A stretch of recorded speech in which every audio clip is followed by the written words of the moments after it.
অনেকক্ষণ হয়ে গেছে কাপড়গুলো রৌদ্র থেকে তুলে নিয়ে আসছি। তো গুছাচ্ছি বলেই অনেকটা দেরি হয়ে গেছে, এখন প্রায় সন্ধ্যাই হয়ে গেছে। সো হ্যালো এভরিওয়ান, কেমন আছো সবাই? আশা করি সকলেই ভালো আছো। আমার আরও একটা ব্লগে সবাইকে স্বাগত জানাই। আজ না প্রচুর পরিমাণে গরম দিয়েছিল, অন্য দিনের তুলনায় আজ একটু বেশি গরম দিয়েছে। তো এটা আমার প্রতিদিনের অভ্যাস, দুপুরে খাওয়ার পরে একটু শুয়ে থাকা। তো সব দিন আবার চোখটা লাগে না, মানে ঘুম পায় না। আজ একটু ঘুমিয়ে পড়েছিলাম, যার কারণে কাপড়গুলো গোছানো হয়নি। তো এখন গুছিয়ে যাব সন্ধ্যা দিতে। আর রাতের বেলা যেহেতু আমাদের ঘুমোতেও একটু দেরি হয়, এই ধরো 12:30 মতো বেজে যায়, কখনো 12টা এরকমই হয়। তো আবার সকালবেলা উঠতে হয় ঘুম থেকে, কেননা ছেলের স্কুল নেই তো কি হয়েছে, আবার টিউশন থাকে। টিউশনের জন্য আবার তাড়াতাড়ি করে উঠতে হয়। টিউশন না থাকলেও পড়াশোনা তো করতেই হবে সকালবেলা, তাই না? সেই জন্য তাড়াতাড়ি উঠতে হয় বলে এই দুপুরবেলা একটু ঘুমোতে হয়, মানে না ঘুমোলে না মাথাটা একটু ধরে। না ঘুমোলেও মানে একটু শুয়ে থাকতে হয়, মাথাটা না হলে প্রচুর পরিমাণে ধরে। আর কাপড়গুলো তুলে নিয়ে এসেছিলাম কিন্তু গুছাইনি, এখন ভাবছি এগুলো গুছিয়ে ফেলি, আবার রাত্র হয়ে যাবে। তার রাত্র হয়ে গেলে আর করতে ইচ্ছে করবে না, যেহেতু রাত্রেবেলা আমাকে রান্না করতে হয়। তো এইগুলা করার আর সময় পাবো না।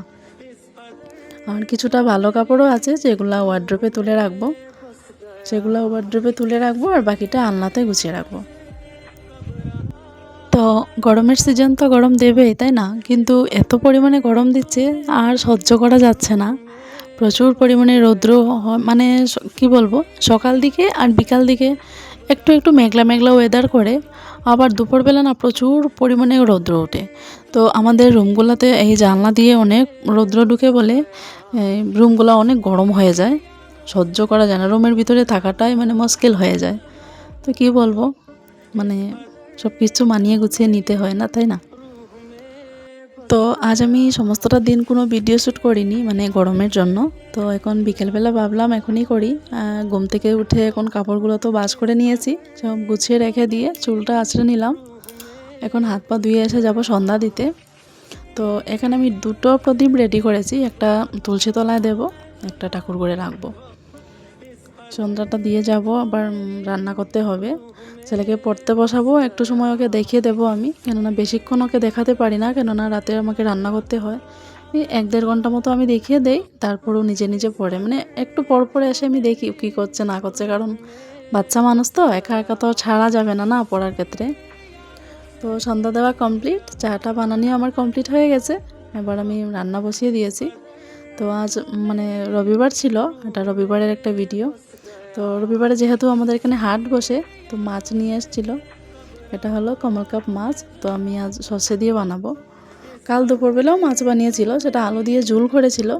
তো ঝোল করেছে বলে এখন ভাবলাম আমি একটু সর্ষে দিয়ে বানিয়ে নিই, পাতলা করেই বানাবো, কোনো গরমের মধ্যে বেশি মানে গ্রেভি খেতে ভালো লাগে না। আর একটু ডাল করব। ডালটা না আমি একসাথে ফোড়ন দিয়ে দিয়েছি, মানে পেঁয়াজ, শুকনো লঙ্কা, কাঁচা লঙ্কা, একটা তেজপাতা ফোড়ন দিয়ে ডালটা একটু নেড়ে চেড়ে জল দিয়ে দিয়েছি। এটা সিটি মেরে নেব একটা। আর ডালটা বেশি সিটি মারলে কি হয়, মানে পিছলা হয়ে যায়, সেটা খেতে আর ভালো লাগে না, টেস্ট নষ্ট হয়ে যায়। আর এখানে কয়েকটা ছোটো মাছ ছিল, যেহেতু ওই যে বললাম রবিবার, তো আমার বর আবার মাছ ধরতে খুব ভালোবাসে, মাছ ধরার মানে খুব ভালোবাসে ও। মাছ খেতে ভালোবাসে না, ওর একমাত্র ফেভারিট মাছ হলো ইলিশ মাছ। তো সেই ইলিশ মাছ ছাড়া যে কোনো মাছ আর খেতে ভালোবাসে না, কিন্তু মাছ ধরতে প্রচুর ভালোবাসে। আমি ওকে এটাই বললাম, মানে সকালবেলা বাজার থেকে তো মাছ নিয়ে এলো, আবার দুপুরবেলা মাছ ধরতে চলে গেল। কেন, ওই যে মাছ ধরতে ভালোবাসে বলেই গিয়েছে, কিন্তু ও খাবে না। উনি এই যে পুঁটি মাছগুলো নিয়ে এসছে, এগুলো ভাজা করে বাচ্চাদের দিয়ে দেব, ও তো খাবেই না। বড় মাছটাও খাবে বলে আমার সন্দেহ হচ্ছে। তো এই যে চচ্চড়িটা বানাবো বললাম, পেঁয়াজ দিয়ে দিয়েছি, কালো জিরে ফোড়নে দিয়েছিলাম, দিয়ে পেঁয়াজ টমেটো দিয়ে দিয়েছি, একটু সাঁতলে নিয়ে সর্ষে বাটাটা দিয়ে দেব। এদিকে টমেটো আর পেঁয়াজ ভাজা হয়ে গেছে, এবার সর্ষে বাটাটা দিয়ে বেশি নাড়াচাড়া করবো না, কেননা সর্ষে তেতো হয়ে যায়। তো সর্ষের মধ্যে আমি একটু আদা দিয়েছি, আর কাঁচা লঙ্কাটা তো দিতেই হবে, দিয়ে একটু কষিয়ে নিয়ে জল দিয়ে দেব। আর সর্ষের যে কোনো তরকারি বেশি সর্ষেটাকে ভাজতে হয় না, কেননা সর্ষেটা তেতো হয়ে যায়। আর এদিকে আমি মাছ ভাজার সময় কড়াইটা বেশি গরম হয়ে গিয়েছিল বলে একটু লাল হয়ে গিয়েছে। আর এদিকে আমি মাছের ডিমগুলোকে একটু ভেজে নিয়েছি, এটা বেগুন দিয়ে ভাজা করব। তো আস্তে গন্ধ করবে বলে আগে কাঁচা গন্ধটা ছাড়ানোর জন্য একটু ভেজে নিয়েছি, বেগুন দিয়ে ভাজা করব এবার। আর এই যে মাছের মধ্যে জল দিয়ে দিয়েছি, দেওয়ার পরে যখন উতলেছে তখন আমি এই মাছগুলোও দিয়ে দিয়েছি। এখন হয়ে গেছে, ধনেপাতা কুচি করে দিয়েছি।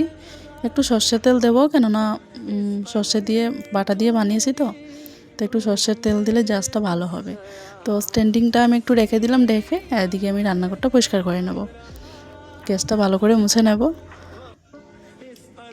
আর রান্না করার সঙ্গে সঙ্গে রান্নাঘরটা পরিষ্কার করতেই হবে, না হলে তো আর ভালো লাগে না। আর আমি দেখেছি যে কোনো কাজ সময়ে যদি করা না হয় তখন সেটা আর থেকে যায়, জানো তো। একটু পরে করব বা করছি এরকম করতে করতেই সময়টা চলে যায়। তো এখনও প্রচুর রাত্র হয়ে গেছে, এখন রাত্র বাজেই 10টা মতো হবে। তো রান্নাঘরটা পরিষ্কার করে নিয়ে ছেলেকেও ভাত দিয়ে দিব। আর এদিকে যে বাসন অনেকগুলো জমিয়েছি, কেননা অনেকক্ষণ হয়ে গেছে আমি একটা বাসনও ধুইনি। এই সন্ধ্যার সময় চা খাওয়ারগুলো আমি মানে কাপ টাপ ধুয়েছিলাম, তারপর আর ধুইনি। এদিকে ভালো করে মেজে নিয়েছি কড়াই টড়াই, আর ভালো করে না মাজলেও দেখতে ভালো লাগে না। তো বাসন বর্তন ধোয়ার জন্য অনেক রকমের সাবান বা জেল পাওয়া যায়, কিন্তু আমার কাছে এই ভিম বারটাই ভালো লাগে। ভিম বার আবার এই জেলটাও খুব একটা বেশি ভালো লাগে না, ইউজ বেশি হয় আমি মনে করি। তো সাবানটাই আমার বেশি ভালো লাগে, তাই আমি ভিম সাবান দিয়ে মানে আমরা ভিম সাবানটাই ইউজ করি। তো কথা বলতে বলতে আমার রাত্রের খাওয়া দাওয়া সবার কমপ্লিট। তো রান্নাঘরটা গুছিয়ে নিয়েছি, আবার দেখা হবে কাল। গুড মর্নিং সবাইকে। চলে এলাম আবার সকালবেলা। তো সকালবেলার কাজও কিছুটা করে নিয়েছি, আমার কাপড় কাচা, তারপর উঠোন টুটন ঝাড় দেওয়া কমপ্লিট হয়ে গেছে। আর নাইটিটাও আমি চেঞ্জ করে নিয়েছি, এবার বিছানা টিছানা তুলে নেব। আর আজও মনে হচ্ছে প্রচুর গরম দেবে, কেননা সকাল থেকেই রোদ্রের মানে তাপটা অনেক বেশি। জানি না দুপুর দিকে কি হয়। আর রৌদ্র দিলে তো দুপুর দিকটা তো বেশি গরম হয়, কেননা আমাদের রুমগুলা মানে আমাদের সাইডের রুমগুলো যে মানে যতটাই রুম আছে না, 4-5টা রুম এই দিকেরগুলা খুব বেশি রৌদ্র ঢুকে, একদম সন্ধ্যা 6টা অবধি রৌদ্র ঢুকে, 5:30 সানডাউন ঢুকে। তো আর কি বলবো, রৌদ্র ঢুকলেও সেটাও অ্যাডজাস্ট করতে হবে।